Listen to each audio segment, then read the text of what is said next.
Gusto mo talaga sabihin ko kung sinong kabit mo at kung sino yung girlfriend mo sa Diyan sa video na yan ni Anjo Iliana, sinasabi niya diyan na maglaglagan na lang daw sila.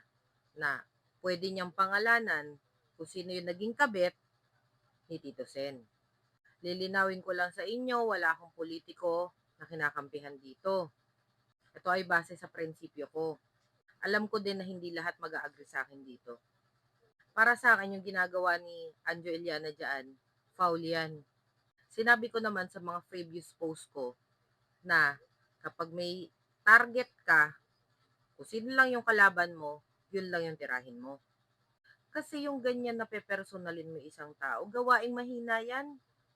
Bakit hindi mo i-criticize yung mismong ginagawa niya, yung trabaho niya, hindi yung mga personal na buhay niya?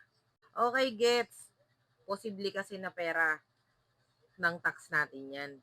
Pero bakit pepersonalin mo? Simple lang yan, ganito lang yan. Ilagay niyo yung sarili niyo sa posisyon ng ibang tao.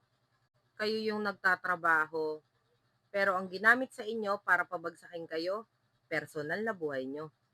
Masarap ba sa pakiramdam? Professional ba?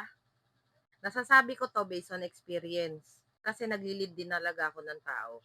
Pero ginamit sa akin, para pabagsakin ako, personal na buhay ko.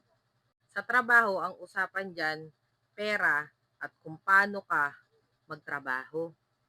Hindi kasama dyan yung personal na buhay ng tao. Ewan ko, makikitid ang utak para sa akin ng mga taong ganyan.